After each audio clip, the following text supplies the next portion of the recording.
প্রিয় শিক্ষার্থীবৃন্দ, আশা করি সবাই ভালো আছো। একাদশ শ্রেণীর ক্লাসে তোমাদেরকে স্বাগতম জানাচ্ছি। আমি জাকিয়া ফেরদৌস।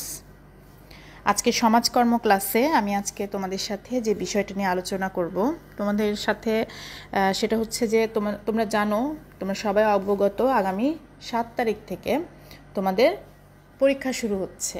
একাদশ শ্রেণীর ফাইনাল পরীক্ষা, বার্ষিক পরীক্ষা। সম্ভবত আজকেই তোমাদের সাথে আমার শেষ ক্লাস, একাদশ শ্রেণীতে শেষ ক্লাস। এরপরে আমরা দ্বাদশ শ্রেণীর ক্লাসে সবাই আবার নতুন করে মিলিত হব। তো আজকের ক্লাসে আমরা একটু পরীক্ষা পদ্ধতি নিয়ে আলোচনা করব, যেহেতু আমরা অনলাইন পরীক্ষা পদ্ধতিতে, আমাদের অনলাইনের মাধ্যমে তোমাদের পরীক্ষা গ্রহণ করব আমরা। তো এ সম্পর্কে একটু আলোচনা করব। সেই সাথে আমি আরও আলোচনা করব সমাজকর্ম বিষয়ের যে সিলেবাসটা আছে এটা নিয়ে আলোচনা করব। তো তোমাদের আগামী 7 তারিখ থেকে যে পরীক্ষা শুরু হবে, এই পরীক্ষার নিয়মাবলী বা তোমরা কিভাবে পরীক্ষা অংশগ্রহণ করবে এই সম্পর্কে আমরা একটু আলোচনা করব। আমরা জানি যে একাদশ শ্রেণী শিক্ষাবর্ষ 2019 এবং 2020 শ্রেণীর ছাত্রছাত্রীরা এই পরীক্ষায় অংশগ্রহণ করবে। এটা একাদশ শ্রেণীর বার্ষিক পরীক্ষা এবং তোমাদের অবগতির জন্য জানাচ্ছি যে 7 তারিখ সোমবার থেকে এই পরীক্ষা শুরু হবে এবং প্রত্যেকের এই পরীক্ষায় অংশগ্রহণ করা বাধ্যতামূলক, সেই সাথে পরীক্ষায় উত্তীর্ণ হওয়াও বাধ্যতামূলক। এই পরীক্ষায় উত্তীর্ণ হয়ে তারপর তোমরা দ্বাদশ শ্রেণীতে ক্লাস করার সুযোগ লাভ করবে। তাই তোমাদের খুব সুন্দর প্রিপারেশান থাকা প্রয়োজন। তোমরা জানো যে আমরা একটা খুব জটিল পরিস্থিতির মধ্যে দিয়ে যাচ্ছি, আমরা একটা বৈশ্বিক মহামারী ফেস করছি। তো এই পরিস্থিতিতে আমাদের পক্ষে তোমাদের সৃজনশীল পরীক্ষা নেওয়া সম্ভব হচ্ছে না। আমরা এমসিকিউ পরীক্ষা গ্রহণ করব। তো এবং এটা তোমরা ঘরে বসে পরীক্ষা দিতে পারবে। তোমাদের স্বাস্থ্যের কথা, তোমাদের স্বাস্থ্য সচেতনতার কথা বিবেচনা করে আমরা এই পদ্ধতি অবলম্বন করেছি। তোমরা ঘরে বসে তোমরা যেন সুস্থ থাকো, তোমাদের সুস্থতা সবচেয়ে বেশি গুরুত্বপূর্ণ আমাদের কাছে। তাই আমরা এমসিকিউ পরীক্ষা গ্রহণ করছি। আমাদের পরীক্ষার ধরন হচ্ছে এমসিকিউ এবং আমাদের পূর্ণমান 50 মানে আমাদের 50টা এমসিকিউ থাকবে। 50টা এমসিকিউ, প্রত্যেকটা এমসিকিউ এর নম্বর 1 এবং মোট 50টা প্রশ্ন থাকবে।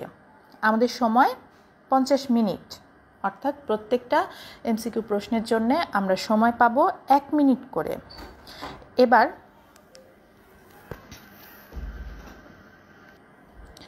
এবার আমরা জানব যে আমাদের পরীক্ষার যে সময়সূচি আছে এটা তোমরা তোমাদের সংশ্লিষ্ট গ্রুপে পেয়ে যাবে, যে গ্রুপে তোমাদের ক্লাস হয় রেগুলার। এখান থেকে আমরা এই যে গ্রুপে আমরা ক্লাস করছি এখন, এই গ্রুপে, তো এখান থেকে আমরা দেখতে পাচ্ছি যে 7/9/2020 তারিখ সোমবার থেকে আমাদের পরীক্ষা শুরু হচ্ছে। বিজ্ঞান, ব্যবসায় শিক্ষা এবং মানবিক প্রত্যেকেই বাংলা পরীক্ষার মধ্য দিয়ে আমাদের পরীক্ষা শুরু হবে এবং শুরুর সময় হচ্ছে সকাল 11টা। এরপরে বাংলা, ওই দিন শুধু বাংলা পরীক্ষা, তারপর দিন ইংরেজি, তারপরের দিন আইসিটি, যেহেতু এই পরীক্ষাগুলো আমাদের কমন। তো 14 তারিখ থেকে আমাদের যে পরীক্ষাগুলো হবে, আমাদের স্পেশালাইজড বিভিন্ন জনের বিভিন্ন সাবজেক্টের পরীক্ষা হবে। আমরা আজকে আমাদের সমাজকর্ম পরীক্ষা হচ্ছে 19/9/2020 শনিবার, এবং আমরা জানি যে সমাজকর্মের কোড 271।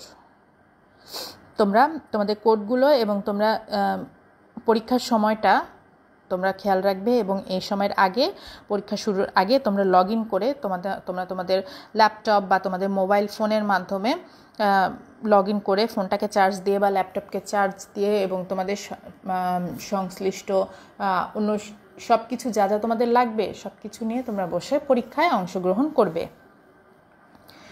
এরপরে আমরা তোমাদের পরীক্ষা 28 তারিখে তোমাদের পরীক্ষা শেষ হবে। এখন তোমাদেরকে যেটা আমি বলছি যে তোমাদের ভর্তির সময়, তোমাদের ভর্তির ফর্মে তোমরা তোমাদের বাবা বা মায়ের মোবাইল নম্বর দিয়ে রেখেছিলে, অভিভাবকের মোবাইল নম্বর। আগামী 3/9/2020 তারিখ, আমি আবার বলছি, আগামী 3 তারিখে তোমার বাবার বা মায়ের যার নাম্বারই তোমরা দিয়ে থাকো অভিভাবকের নম্বরে তোমাদের একটা ইউজার আইডি, ইউজার নেম এবং একটা পাসওয়ার্ড চলে যাবে মেসেজের মাধ্যমে। তো এই ইউজার নেমটা হচ্ছে আমাদের কলেজের 13 ডিজিটের একটা রোল নম্বর যাবে। যেমন 13 ডিজিটের কলেজ কর্তৃক তোমাদের 13 ডিজিটের একটা রোল নম্বর যাবে এবং একটি পাসওয়ার্ড চলে যাবে।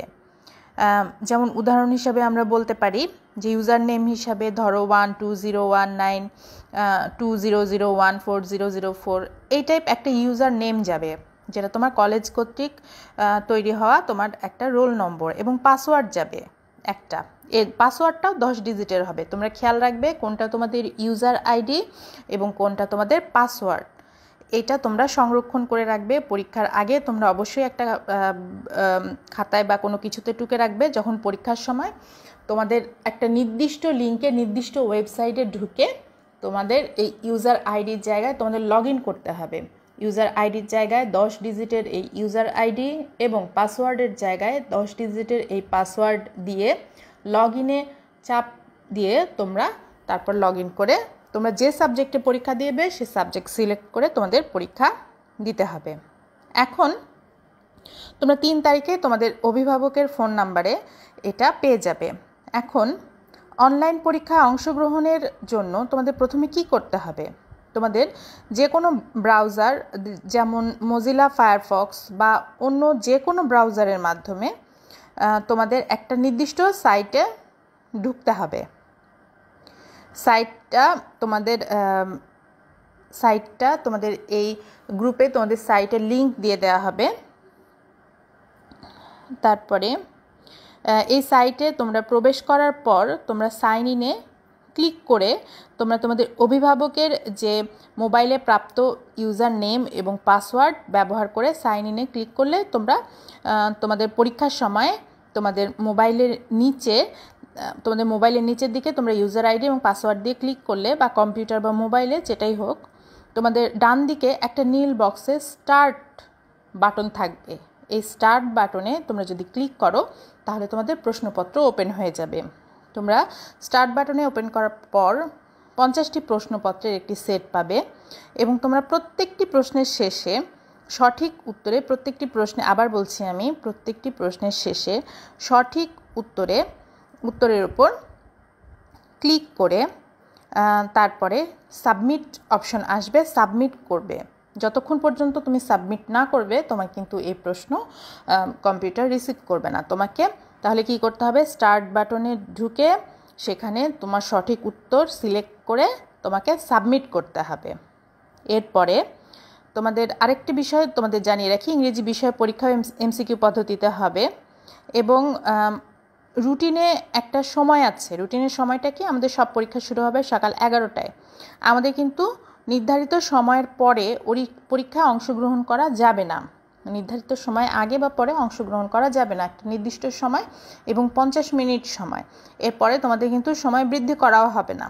কাজেই তোমাদের কি করতে হবে? পরীক্ষা শুরুর আগে থেকে আমরা যেমন আমাদের ক্লাসে পরীক্ষা শুরুর আগে আমরা সবাই উপস্থিত থাকি এবং আমাদের খাতা কলম স্কেল নিয়ে আমরা রেডি থাকি। তো আমরা এখন যেটা করব সেটা হচ্ছে আমাদের ফোনটাকে বা আমাদের ল্যাপটপটাকে নিয়ে আমরা রেডি থাকব এবং আমরা নির্দিষ্ট সময়ে পরীক্ষায় অংশগ্রহণের জন্য একটা প্রিপারেশান নিয়ে রাখব। এরপরে আমরা শিক্ষার্থীকে একটা নির্দিষ্ট সময়ে মোবাইল ডাটা বা ওয়াইফাই, এবং তোমাদের মোবাইলের ডাটাটা যেন ইন্টারাপ্ট না হয়, তোমার ডাটা রেডি রাখবে। ওয়াইফাই বা তোমাদের মোবাইল ডাটা কিনতে হলে তোমরা এটা কিনে রাখবে এবং তোমাদের স্মার্টফোন বা ডেস্কটপে কানেকশন দিয়ে রাখবে। অর্থাৎ পরীক্ষা অংশগ্রহণের পূর্ণ প্রস্তুতি তোমরা সংরক্ষণ করে রাখবে। এ ব্যাপারে কোনো ধরনের কোনো সমস্যা দেখা দিলে তোমরা সংশ্লিষ্ট গ্রুপে শিক্ষকদের সাথে যোগাযোগ করবে এবং এই গ্রুপের একাদশ শ্রেণীর যে গ্রুপটা আছে, তোমরা যে গ্রুপে তোমরা ক্লাসে আছে, এই গ্রুপে সকল তালিকা একাদশ শ্রেণীর এই ক্লাসে পাওয়া যাবে, শিক্ষকদের তালিকায় পাওয়া যাবে এবং এই ফেসবুক গ্রুপে। এবং তোমাদের যে লিঙ্ক তোমরা যে লিঙ্কে গিয়ে তোমরা পরীক্ষা দিবে, এই গ্রুপের সেই পরীক্ষা গ্রহণের লিঙ্কটাও তোমাদের দিয়ে দেওয়া হবে। তাহলে আমরা কি করব? আমরা নির্দিষ্ট পরীক্ষার আগে আমরা আমাদের রুটিন অনুযায়ী প্রথমে পরীক্ষার জন্য প্রিপারেশান নিয়ে রাখবো এবং যেদিন আমাদের যার পরীক্ষা ঠিক সেই সময়ের আগে আমরা আমাদের ল্যাপটপ, আমাদের ডেস্কটপ বা আমাদের স্মার্টফোনটা নিয়ে আমরা রেডি থাকব। আমাদের বাবা মা যার নাম্বারে আমাদের ইউজার আইডি 10 ডিজিটের একটা ইউজার আইডি এবং 10 ডিজিটের পাসওয়ার্ড চলে গেছে, এটা আমরা কালেক্ট করে রাখবো। নির্দিষ্ট সময়ের আগে আমরা এই লিঙ্কে প্রবেশ করব এবং এই লিঙ্কে প্রবেশ করে আমরা যেটা করব সেটা হচ্ছে লিঙ্কে প্রবেশ করে আমরা লগ ইন করবো আমাদের ইউজার আইডি এবং পাসওয়ার্ড দিয়ে এবং স্টার্ট বাটনে চাপ দিলে আমরা পেয়ে যাব আমাদের 50টা কাঙ্ক্ষিত প্রশ্ন। আমরা আমাদের একটা একটা করে প্রশ্নের উত্তর দিব। প্রত্যেকটা প্রশ্নের জন্য সময় 1 মিনিট, এটা আমাদের মাথায় রাখতে হবে। প্রশ্নের উত্তর দিয়ে সাবমিট বাটনে আমরা সাবমিট করলেই তারপরে আমাদের ওই প্রশ্ন আমরা ওই প্রশ্ন অ্যাড হয়েছে বা প্রশ্নের উত্তর দিয়েছো বলে তোমরা এটা গণ্য হবে। এইভাবে তোমরা 50টা প্রশ্নের উত্তর দিবে এবং সব শেষে তোমাদের পরীক্ষা শেষ হবে 50 মিনিটে, এর মধ্যে তোমরা সবগুলো প্রশ্নের উত্তর দিবে এবং আমরা আশা করছি যে তোমরা এ ব্যাপারে তোমাদের কোনো সমস্যা হলে গ্রুপে তোমরা আমাদের শিক্ষক মণ্ডলী আছেন, তারা যে কোনো ধরনের সহযোগিতা করতে তারা আগ্রহী। তো তোমরা সুন্দরভাবে পরীক্ষা দিবে। এবং এখন আমরা আলোচনা করব সমাজকর্ম, যেহেতু এখন আমি সমাজকর্ম ক্লাসে আছি। সমাজকর্ম বিষয়ের যে পরীক্ষার রুটিন এই সম্পর্কে আমরা আলোচনা করব এবং তোমরা খুব সুন্দরভাবে পরীক্ষা দাও এই আশাবাদ ব্যক্ত করছি আমি। প্রিয় শিক্ষার্থীবৃন্দ, এখন আমরা একাদশ শ্রেণীর যে বার্ষিক পরীক্ষা অনুষ্ঠিত হতে যাচ্ছে আগামী 7 তারিখ থেকে, এই পরীক্ষায় সমাজকর্মের সিলেবাস নিয়ে আলোচনা করব।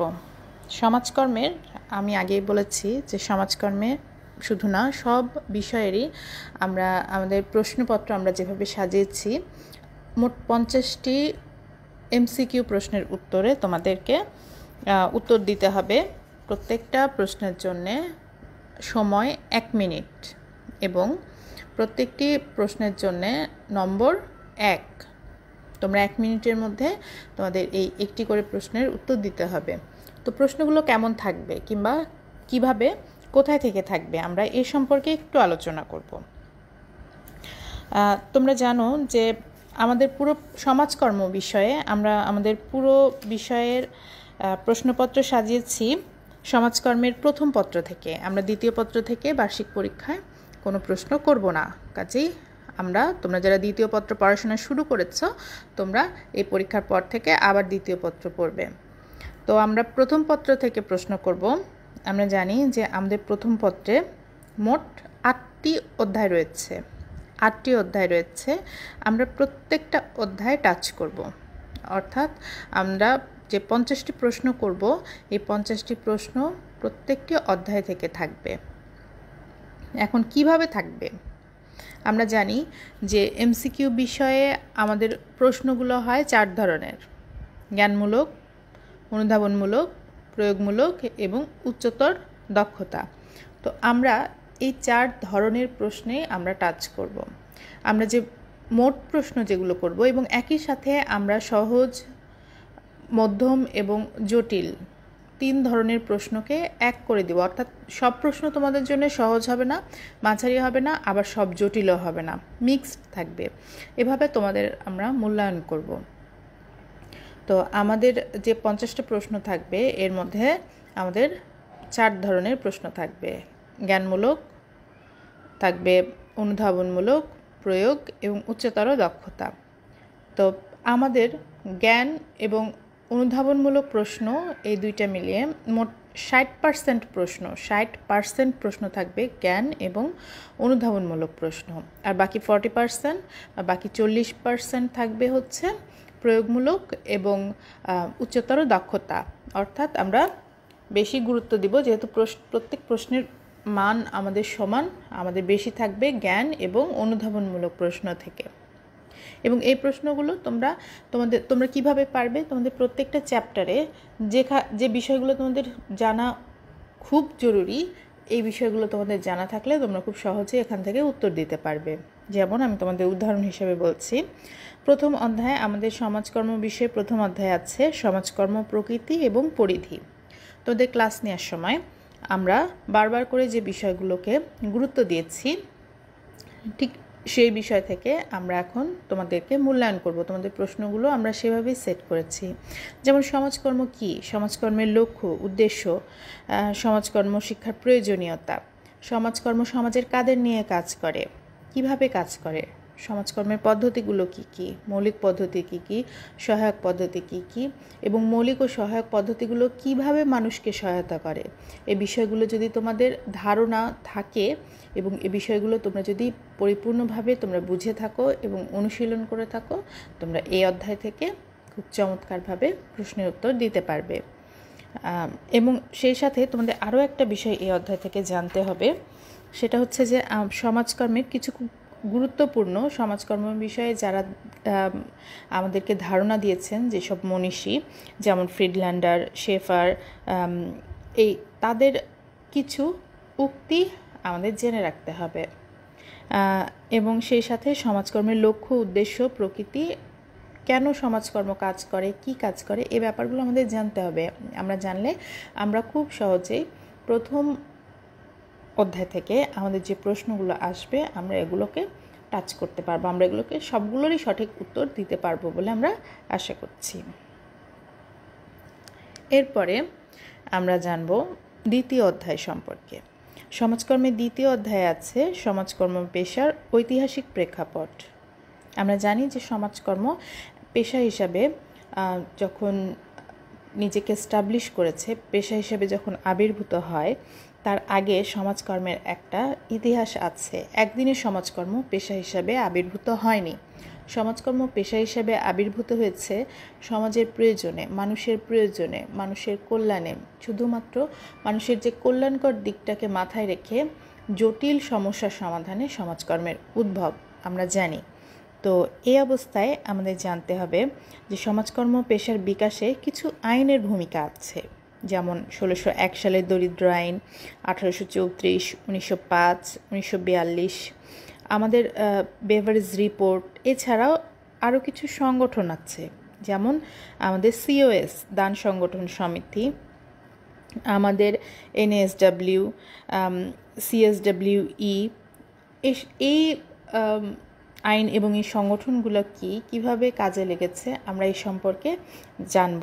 এবং একই সাথে শিল্প বিপ্লব আমাদের আর্থসামাজিক অবস্থায় এবং আমাদের সমাজকর্ম পেশার বিকাশে শিল্প বিপ্লব কী ধরনের ভূমিকা রেখেছে এ সম্পর্কে আমরা জানলে এই চ্যাপ্টার থেকে আমরা খুব ভালোভাবে আনসার করতে পারবো।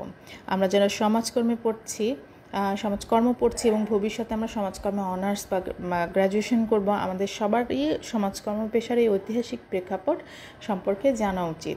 তোমাদের জ্ঞাতার্থে জানাচ্ছি যে এই চ্যাপ্টার থেকে জ্ঞানমূলক এবং অনুধাবনমূলক প্রশ্ন বেশি আসার সম্ভাবনা আছে, কারণ এখানে বেশ কিছু সাল, কিছু তারিখ, কিছু রিপোর্ট, এগুলো খুবই ইম্পর্টেন্ট তোমাদের জন্যে।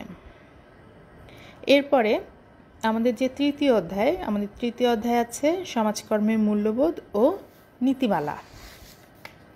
সমাজকর্মের মূল্যবোধ ও নীতিমালা। মূল্যবোধ ও নীতিমালাটা কি? আমরা জানি যে সমাজকর্ম একটা পেশা। কেন সমাজকর্ম অন্য পেশার চেয়ে আলাদা? সমাজকর্ম অন্য পেশার চেয়ে আলাদা তার কারণ হচ্ছে সমাজকর্মে রয়েছে নিজস্ব জ্ঞান ভাণ্ডার এবং দক্ষতা। নিজস্ব জ্ঞান ভাণ্ডার, দক্ষতা আছে, মূল্যবোধ, এই বিষয়গুলো কিভাবে সমাজকর্মকে অন্য পেশার থেকে আলাদা করেছে এই বিষয়টা আমাদের জানতে হবে। কোনগুলো পেশা এবং কোনগুলো বৃত্তি, এগুলো আমাদের জানতে হবে। তোমাদের ক্লাসে আমরা খুব সুস্পষ্টভাবে এগুলো আলোচনা করেছি। তোমরা এই বিষয়টা তোমাদের খাতা খুলে দেখার চেষ্টা করো, বই খুলে ভালো করে বোঝার চেষ্টা করো। এই চ্যাপ্টার থেকে প্রয়োগমূলক এবং বহুপদী যে প্রশ্ন, উচ্চতর দক্ষতা, এগুলো আসার সম্ভাবনা বেশি। আচ্ছা, এরপরে চতুর্থ অধ্যায় হচ্ছে সমাজকর্ম সম্পর্কিত প্রত্যয়। সমাজকর্ম আমরা জানি যে আজকের যে সমাজকর্ম, এই সমাজকর্ম একদিনে আসেনি।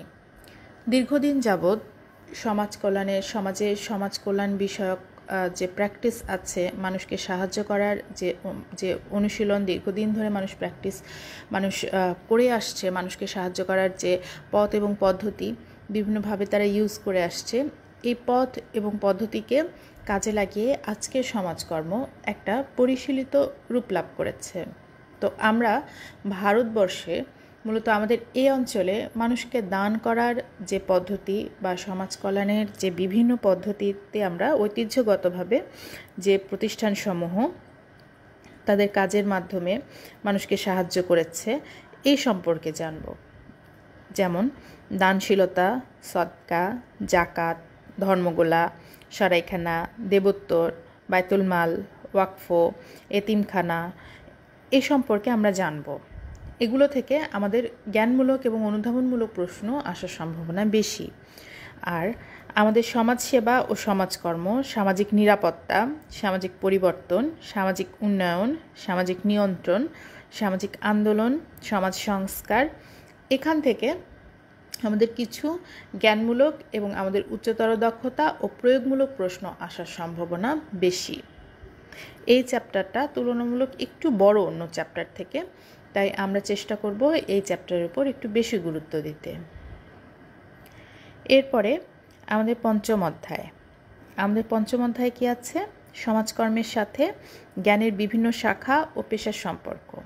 আমরা জানি সমাজকর্ম একটা পেশা। কী ধরনের পেশা? সাহায্যকারী এবং মানুষকে সক্ষমকারী পেশা।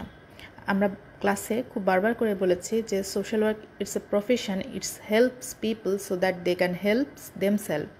অর্থাৎ সমাজকর্ম এমনভাবে মানুষকে সাহায্য করে যেন একজন মানুষ নিজে সক্ষম হতে পারে, তার সমস্যার সমাধান করতে পারে এবং সেই সাথে সে অন্যের প্রয়োজনে এবং নিজের প্রয়োজনে নিজের চারপাশের মানুষকে ভালো রাখতে পারে, নিজে সমাজের মেইন স্ট্রিমে চলতে পারে, তার জীবন স্বাভাবিক হয় এবং সে সবার জন্য অপকারী কোনো মানুষ হিসেবে আবির্ভূত হয় না। সমস্যার সমাধানকারী, নিজের জীবনের সমস্যার সমাধানকারী হিসেবে, নিজের জীবনের ডিসিশন মেকার হিসেবে আবির্ভূত হতে তাকে সহযোগিতা করে সমাজকর্ম হচ্ছে একটা সক্ষমকারী পেশা। তো এই সক্ষমকারী পেশা বলে সমাজকর্ম বিভিন্ন সময়ে বিভিন্ন ধরনের জ্ঞানের বিভিন্ন শাখা এবং বিভিন্ন পেশার সাথে এক ধরনের সম্পর্ক স্থাপন করে মানুষকে সহযোগিতা করে।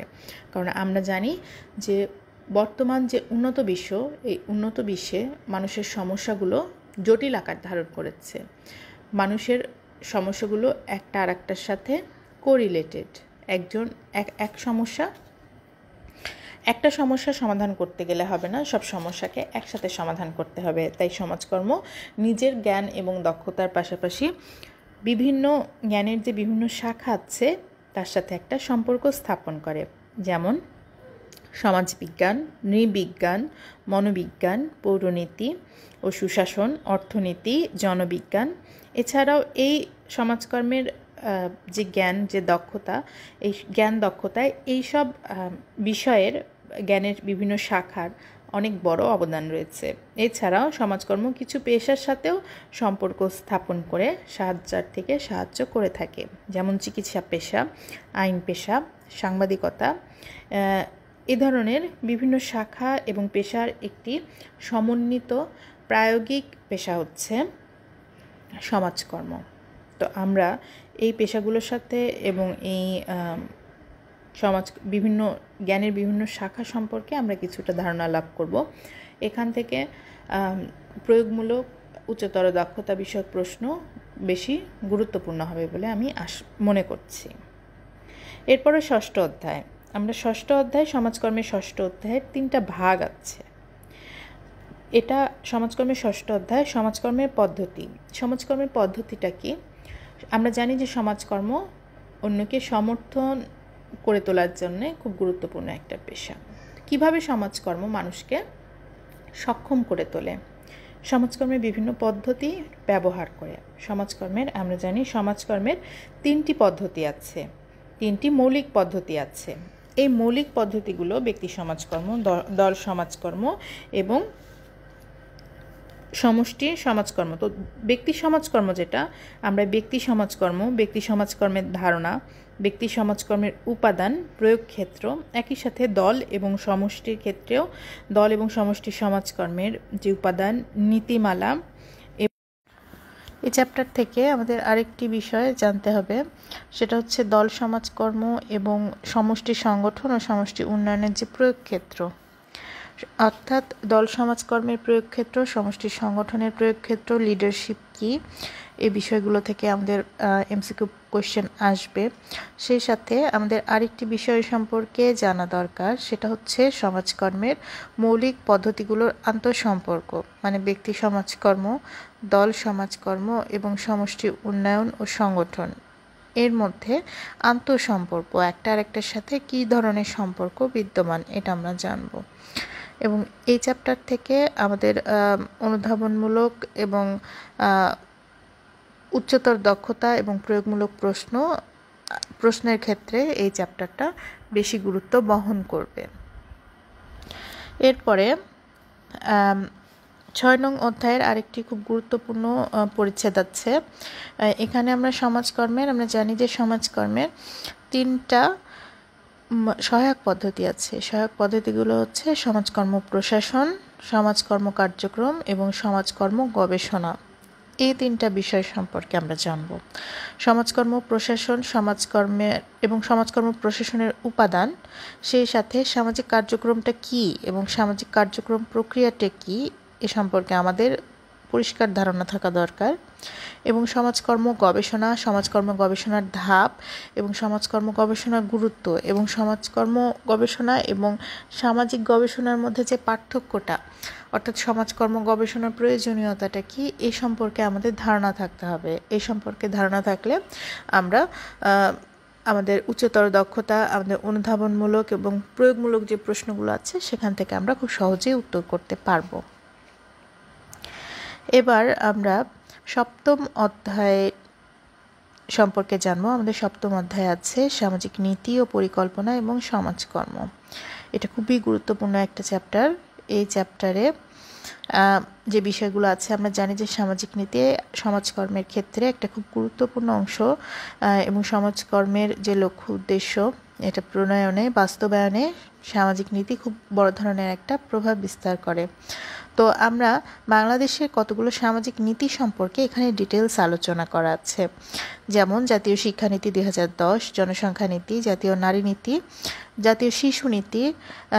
এই নীতিগুলো সম্পর্কে আমরা জানব এবং এই নীতিগুলো কিভাবে সামাজিক নীতি প্রণয়ন এবং বাস্তবায়নে সমাজকর্মীর ভূমিকা কি আমরা জানব এবং এই নীতিগুলোর গুরুত্ব কি এবং এই নীতিগুলো কি কি পরিবর্তনে সাধন করেছে আমরা একটু জানব।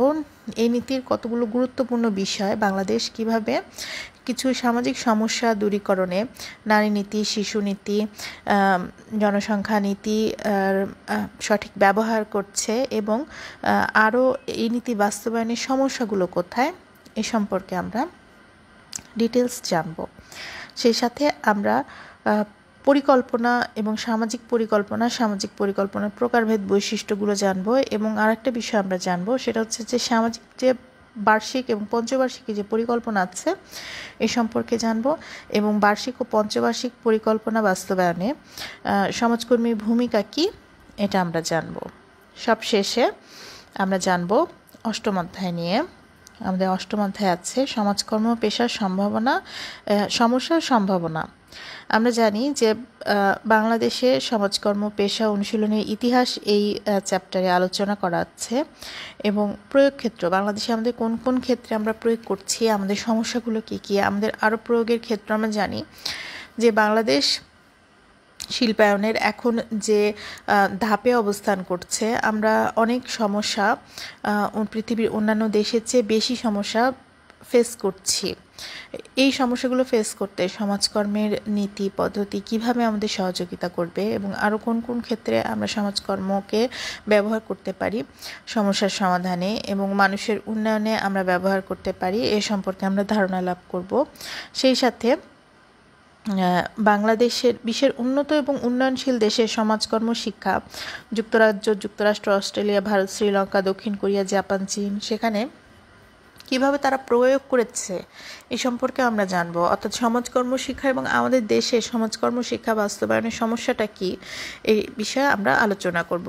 এখান থেকে উচ্চতর দক্ষতা, প্রয়োগমূলক, অনুধাবনমূলক এবং কিছু জ্ঞানমূলক প্রশ্ন আসতে পারে। তো আমরা যেটা বলছি সেটা হচ্ছে যে তোমাদের আগামী 7 তারিখ থেকে যে পরীক্ষা শুরু হবে, এই পরীক্ষায় প্রথম অধ্যায় থেকে অষ্টম অধ্যায় মোট 8টি অধ্যায় থেকে তোমাদের প্রশ্ন হবে 50টি